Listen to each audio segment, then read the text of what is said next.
Alhamdulillah Rabbil Alamin, wassalatu wassalamu ala asyrafil anbiya wal mursalin wa ala alihi wa sahbihi ajma'in.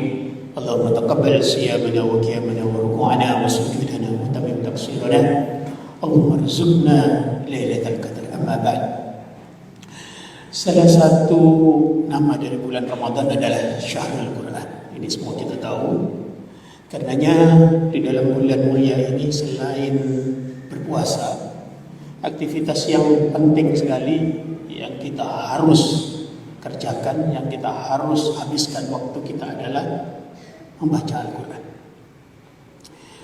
Membaca Al-Quran ini merupakan level awal dalam interaksi kita terhadap Al-Quran.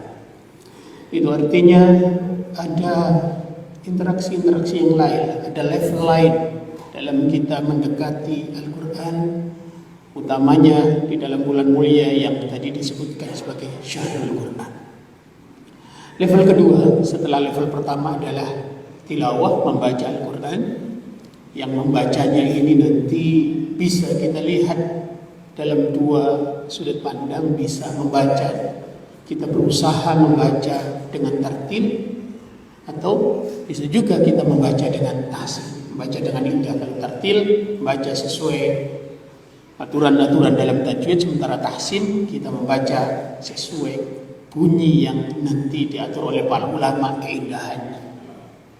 Level yang kedua yang kita bisa lakukan untuk mengisi bulan Ramadan ini adalah level tahfiz, menghafalkan Al-Quran. Apa yang kita bisa hafalkan kalau kita membaca sudah tidak ada persoalan. Kita bisa membaca sehari misalkan 1 juz, 2 juz, atau berapa juz, atau berapa lembar yang kita mampu. Kita sisihkan waktu kita untuk menghafalkan Al-Quran. Apa yang kita hafalkan terserah. Mau surah-surah pendek, kalau memang surah pendek itu belum kita hafalkan, hafalkan. Karena itu ada kepentingan untuk sholat, ngimami sholat dan lain sebagainya. Tapi kalau surah-surah pendek ini sudah kita hafalkan, kita tingkatkan surah-surah yang sering kita baca untuk kepentingan-kepentingan yang berhubungan di lingkungan sosial kita, di lingkungan masyarakat kita, atau surah-surah yang memang ada kebutuhan-kebutuhan bagi kita, ya, untuk misalkan surah Al-Baqarah sebagai surah yang kedua yang mungkin interaksi kita agak banyak dengan surah Al-Baqarah, hafalkan. Ini level yang kedua. Level yang ketiga adalah level tafahum. Apa itu level tafahum? Level tafahum itu berarti kita mencoba, ya, memahami apa yang kita baca, memahami apa yang kita baca. Jadi apa yang kita baca, atau tadi setelah kita baca, kita sisihkan waktu kita juga untuk menghafalkan. Kita kemudian ayat-ayat yang kita baca, ayat-ayat yang kita hafalkan itu kita coba fahami dengan sungguh-sungguh, dengan serius, bukan dengan diri kita sendiri, pemahaman kita sendiri, tapi kita mencari pemahaman dari Al-Quran itu melalui terjemahan dari para ulama, apalagi yang lebih tinggi dari tafsir para ulama. Ini level yang ketiga yang kita harus pahami dalam interaksi kita, yang dalam konteks bulan yang mulia ini penting kita perlu pahami, ya, levelnya, tahapannya dan seterusnya. Level yang keempat, level berikutnya yang insya Allah ada level tertinggi dalam kita berinteraksi dengan Al-Quran, wabil khusus di bulannya Al-Quran ini adalah level tadabbur. Apa itu tadabbur? Tadabbur ini tidak hanya memahami dengan kognisi saja, dengan otak saja, dengan akal saja, dengan nalar saja, tidak. Tapi level tadabbur ini kita berinteraksi dengan Al-Quran selain memanfaatkan otak, nalar, pikiran kita, ya, kognisi kita, tapi juga melibatkan hati kita, melibatkan perasaan kita, ya. Lalu tidak berhenti di situ. Ada sesuatu yang kita wujudkan dalam dunia nyata. Itu level tadabbur. Tadabbur sendiri kalau diartikan dalam bahasa Indonesia artinya memang merenung, ya, menyelami, mendalami, ya. Tidak hanya apa yang tertulis, Tidak hanya apa yang termaktub di dalam Al-Quran, tapi juga melihat hal-hal yang nanti implikasi dari pemahaman kita terhadap Al-Quran itu apa, itu yang kita lakukan. Itulah yang disebut sebagai level tadabbur. Para jemaah yang dimuliakan oleh Allah Subhanahu wa taala, kenapa level tadabbur ini tinggi? Nanti ada 2 ayat di Al-Quran yang menyindirkan soal tadabbur ini.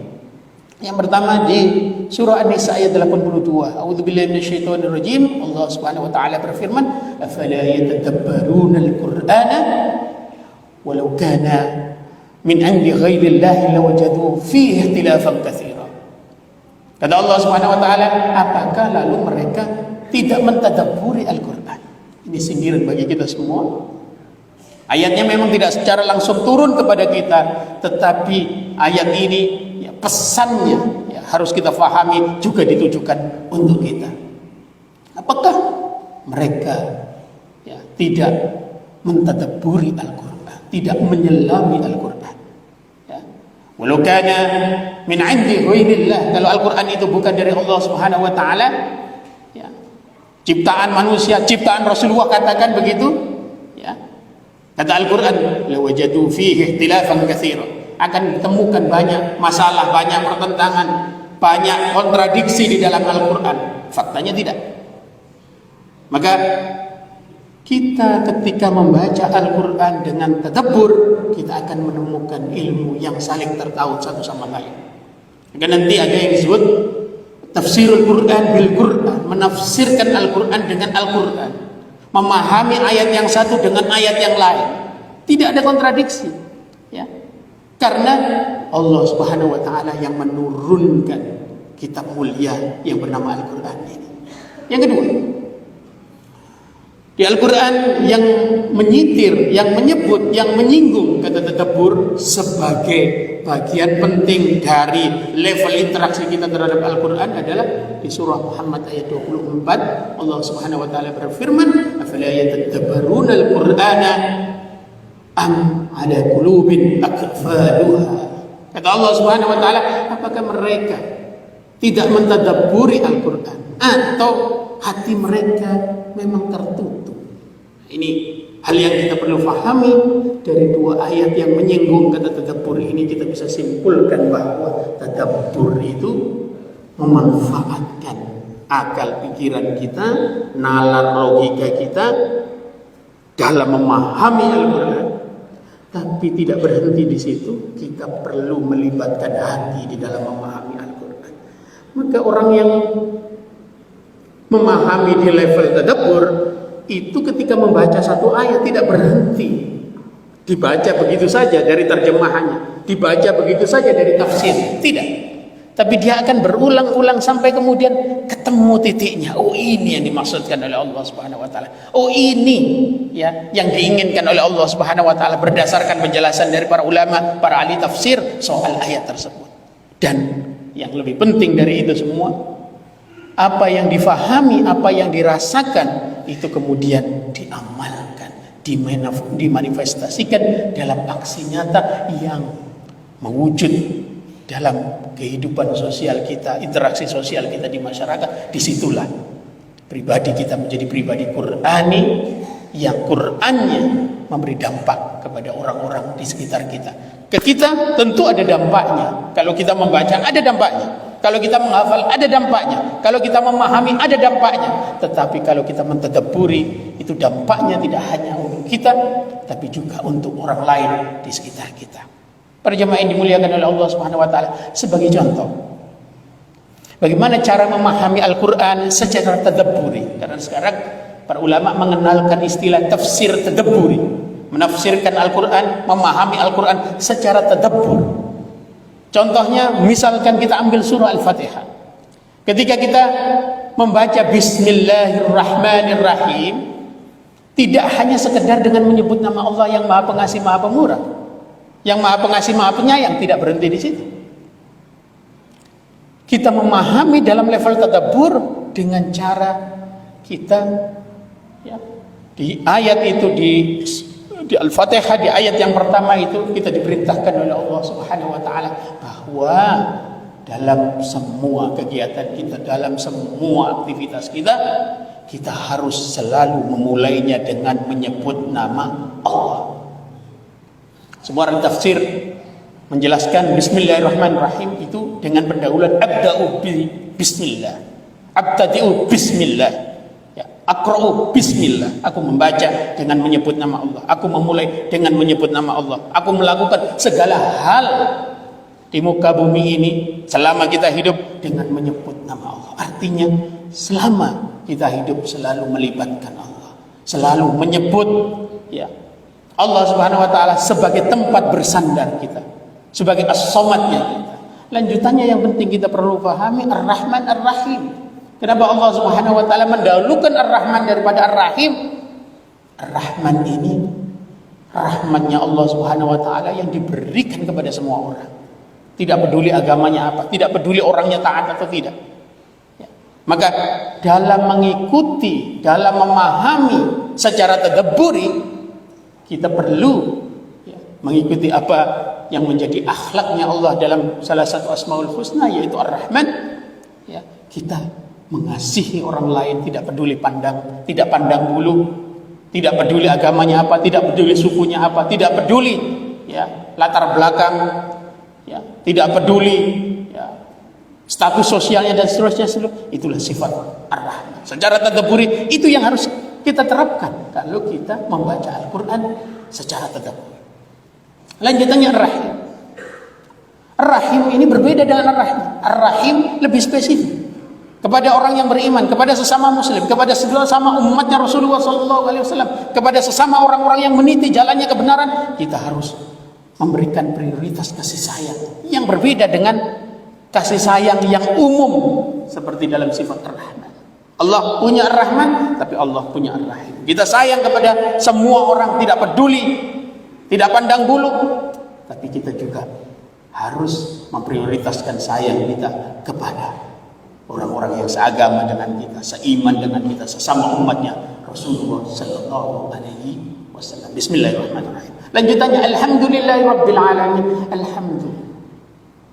Kenapa memakai alhamdulillah? Kita di situ sedang diperintahkan oleh Allah Subhanahu wa taala setelah melakukan segala sesuatu dimulai dengan menyebut nama Allah Subhanahu wa taala, dilanjutkan dengan kalau kita menyelesaikan, kalau kita menuntaskan, kalau kita bisa melakukan seperti sekarang kita bisa berpuasa, tidak ada kata yang lebih indah selain alhamdulillah.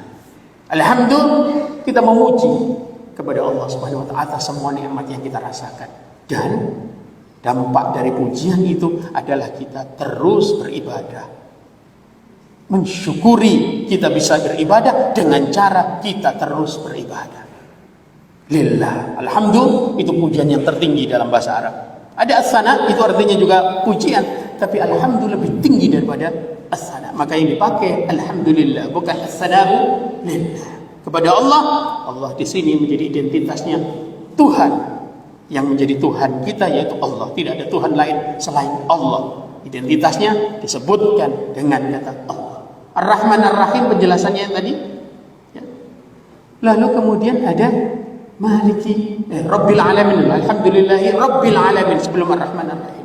Rabbil Alamin itu para ulama menjelaskan bahwa dalam memahami secara tadabbur surah Al-Fatihah ini, ya, Rabbil Alamin berfungsi untuk mengingatkan kepada kita bahwa Allah Subhanahu wa taala yang mengatur hidup kita.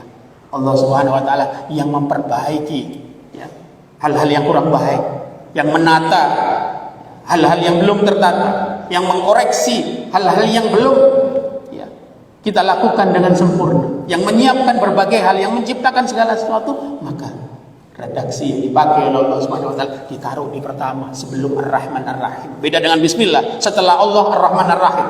Tapi dalam alhamdulillah setelah Allah Rabbil Alamin. Bismillah menyebut, ya, langsung ke sifat.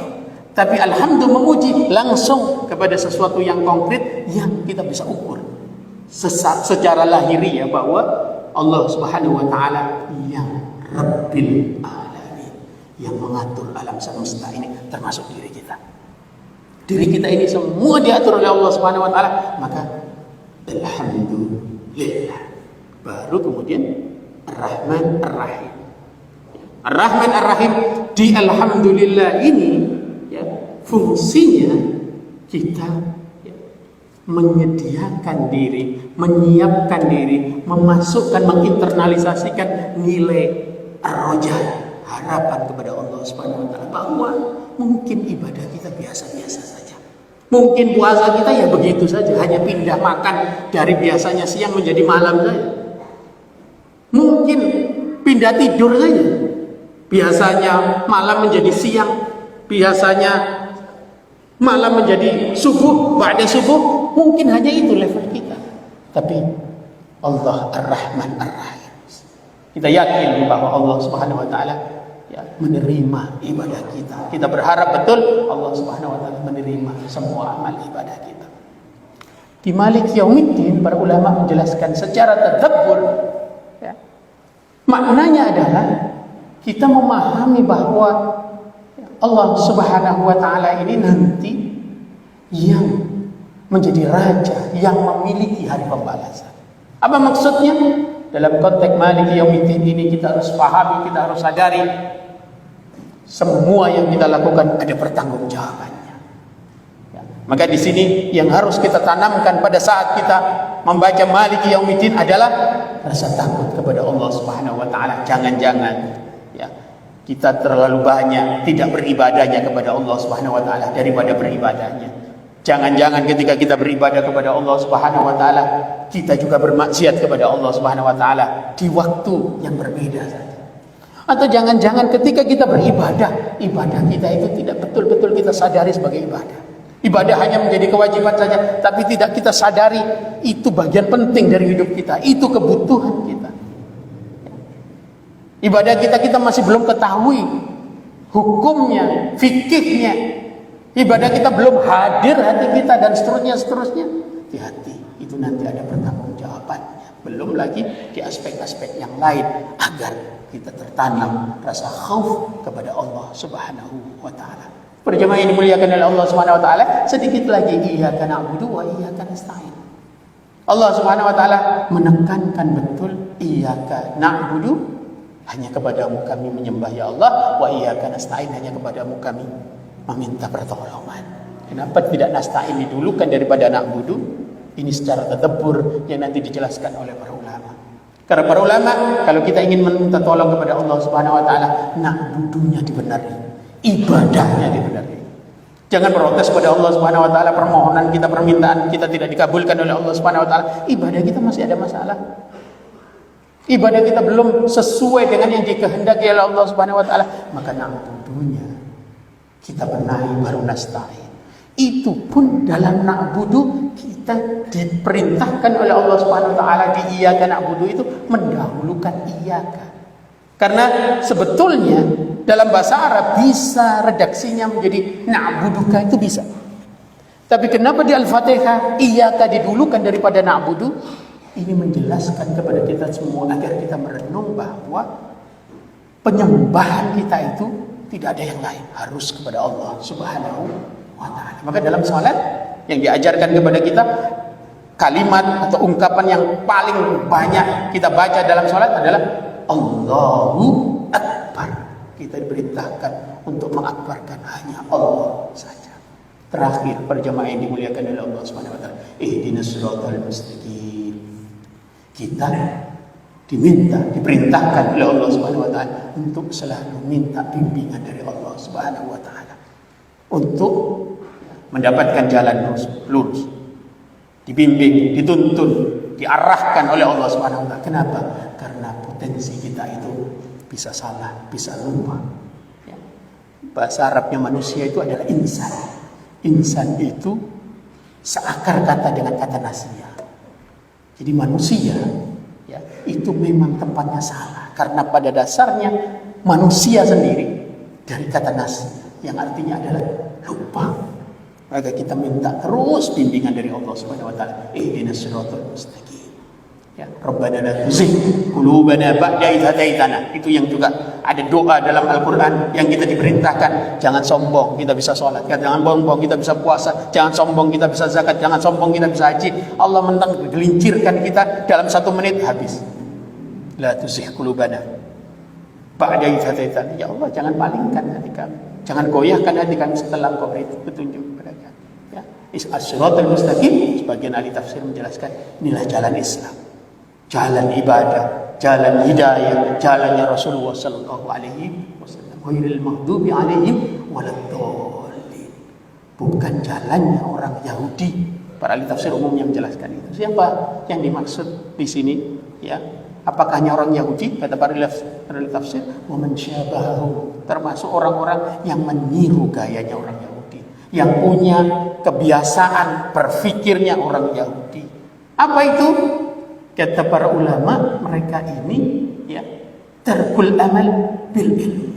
Mereka tahu ya tentang satu hal, tentang ibadah, tentang akidah, tentang Rasulullah SAW, tentang umat Islam, tentang penjajahan itu salah, tapi tetap mereka langgar. Itu Yahudi. Kalau kita mempunyai karakter seperti itu, ya kita tahu, tapi kita tetap langgar. Kita tahu, tapi kita tidak mau beribadah. Kita tahu, ya semua yang kita lakukan ada pertanggungjawabannya. Kita melakukan hal-hal yang melanggar, ya, keadilan melanggar apa saja, ya, itu Yahudi. Itu yang dimaksudkan dalam al-maghdub secara tadabbur. Waladhdallin, orang-orang yang tersesat. Para ahli tafsir menjelaskan itu orang Nasrani. Apakah hanya orang Nasrani? Tidak. Wa man syabahu, orang-orang yang punya karakter ya, seperti orang Nasrani. Apa orang Nasrani karakternya? Ya, mereka kebalikan dari orang Yahudi. Kalau orang Yahudi tarkul amal bil ilmi, ya. Kalau orang Nasrani itu dia melakukan satu hal tanpa ilmu, ya. Maka memunculkan ya hal-hal yang baru yang tidak dikenal, yang tidak diajarkan oleh nabinya dan seterusnya. Itu karakter orang Nasrani. Pada jemaah ini muliakan oleh Allah Subhanahu wa taala, mudah-mudahan kita faham sekarang bahwa di dalam bulan yang mulia ini, bulan Ramadan ini, boleh kita menghabiskan waktu kita untuk membaca Al-Quran, boleh menghatamkan beberapa kali, boleh, ya. Tapi jangan hanya berhenti di situ, karena Al-Quran ini terlalu banyak yang harus kita lakukan untuk mendapatkan keistimewaan-keistimewaannya. Salah satunya dengan mentadabburinya. Mudah-mudahan Allah Subhanahu wa taala memberikan kesempatan kepada kita Ramadan kali ini kita berinteraksi dengan Al-Quran, tidak hanya di level tilawah membaca saja, tapi ditingkatkan di level tahfidz. Kalau sudah tahfidz, tingkatkan di level tafahum. Kalau sudah tafahum, ditingkatkan lagi di level tadabbur. Mudah-mudahan ada manfaatnya. Wassalamualaikum warahmatullahi wabarakatuh.